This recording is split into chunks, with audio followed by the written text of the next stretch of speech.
بسم اللہ الرحمن الرحیم۔ السلام علیکم ناظرین کرام، ہمارے یوٹیوب چینل کو سبسکرائب کر لیجئے کیونکہ ہماری اگلی ویڈیو صرف سبسکرائبر کو ہی ملنے والی ہے۔ جیسا کہ آپ کو معلوم ہے کہ اس چینل پر صرف اور صرف سچی اور کھری سٹوریز شیئر کی جاتی ہیں۔ آج کی سٹوری شروع کرتے ہیں۔ حضرت سیدنا مسمع بن عاصم علیہ رحمۃ اللہ المنعم سے مروی ہے کہ حضرت سیدتنا رابعہ ادویہ رحمۃ اللہ تعالی علیہ بہت زیادہ عبادت کیا کرتی، ساری رات قیام فرماتی، دن کو روزہ رکھتیں اور تلاوت قرآن پاک کیا کرتیں۔ آپ رحمۃ اللہ تعالی علیہ کا ہر لمحہ یاد الہی عز و جل میں گزرتا۔ آپ رحمۃ اللہ تعالی علیہ فرماتی ہیں کہ ایک مرتبہ میں بہت زیادہ بیمار ہو گئی، جس کی وجہ سے میں تہجد کی دولت سے محروم رہی اور دن کو بھی اپنے پاک پروردگار عز و جل کی عبادت نہ کر سکی۔ بیماری کی وجہ سے بہت زیادہ کمزوری آ گئی۔ اسی طرح کئی دن گزر گئے، مجھے اپنی عبادت چھوٹ جانے کا بہت زیادہ افسوس ہوا، لیکن الحمدللہ عز و جل بیماری کی حالت میں بھی جتنا مجھ سے ہو سکتا میں عبادت کی کوشش کرتی۔ کبھی دن میں نوافل کی کثرت کرتی، کبھی رات کو نوافل پڑھتی۔ اسی طرح کئی دن گزر گئے، پھر اللہ عز و جل نے کرم فرمایا اور مجھے صحت عطا فرمائی۔ میں نے دوبارہ نئے جذبے کے ساتھ عبادت شروع کر دی۔ سارا دن عبادت الہی عز و جل میں گزر جاتا اور اسی طرح رات کو بھی عبادت کرتی۔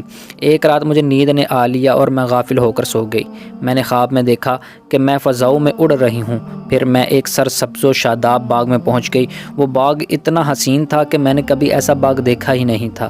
اس باغ میں بہت خوبصورت محل تھے، ہر طرف بلند و بالا سرسبز و درخت تھے، جگہ پھولوں کی کیاریاں تھیں، درخت پھولوں سے لدے ہوئے تھے۔ میں اس باغ کے حسن و جمال کے نظاروں میں گم تھی کہ یک مجھے ایک سبز پرندہ نظر آیا۔ وہ پرندہ اتنا خوبصورت تھا کہ اس سے پہلے میں نے کبھی ایسا پرندہ دیکھا ہی نہیں تھا۔ ایک لڑکی اسے پکڑنے کے لیے بھاگ رہی تھی۔ میں اس خوبصورت لڑکی اور خوبصورت پرندے کو بغور دیکھنے لگی۔ اتنی دیر میں وہ حسین و جمیل لڑکی میری طرف متوجہ ہوئی۔ میں نے اس سے کہا، یہ پرندہ بہت خوبصورت ہے، تم اسے آزادی کے ساتھ گھومنے دو اور اسے مت پکڑو۔ میری بات سن کر اس لڑکی نے کہا، کیا تمہیں اس سے بھی زیادہ خوبصورت چیز نہ دکھاؤں؟ میں نے کہا، ضرور دکھاؤ۔ یہ سن کر اس نے میرا ہاتھ پکڑا اور مجھے لے کر مختلف باغات سے ہوتی ہوئی ایک عظیم الشان محل کے دروازے پر پہنچ کر دستک دی۔ دروازہ فوراً کھول دیا گیا۔ اندر کا نظارہ بہت سہانا تھا۔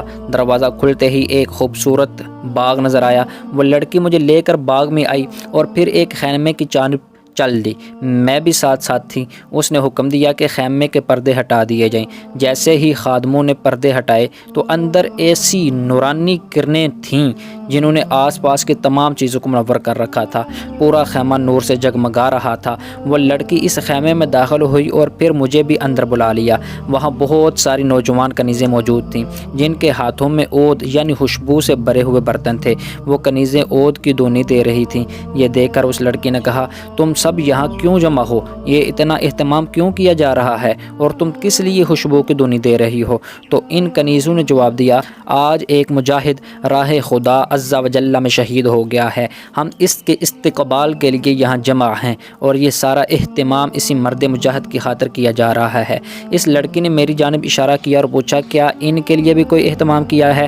تو ان کنیزوں نے کہا، ہاں، اس کے لیے بھی اس طرح کی نعمتوں میں حصہ ہے۔ پھر اس لڑکی نے اپنا ہاتھ میری طرف بڑھایا اور کہا، اے رابعہ ادویہ، جب لوگ نیند کے مزے لے رہے ہوں اس وقت تیرا نماز کے لیے کھڑا ہونا تیرے لیے نور ہے، اور نماز سے غافل کر دینے والی نیند سراسر غفلت اور نقصان کا باعث ہے۔ تیری زندگی کے لمحات تیرے لیے سواری کی مانند ہیں، اور جو شخص دنیاوی زندگی میں مگن رہے اور اپنی زندگی کے قیمتی لمحات کو فضول کاموں میں گزار دے تو وہ بہت بڑے خسارے میں ہے۔ یہ نصیحت آموز کلمات کہنے کے بعد وہ لڑکی میری آنکھوں سے اوجھل ہو گئی اور میری آنکھ کھل گئی۔ آپ رحمۃ اللہ تعالی علیہ فرماتی ہیں، جب بھی مجھے یہ خواب یاد آتا ہے تو میں بہت زیادہ حیران ہوتی ہوں۔ اللہ عز و جل کی ان پر رحمت ہو اور ان کے صدقے ہماری مغفرت ہو، آمین بجاہ النبی الامین صلی اللہ تعالی علیہ وسلم۔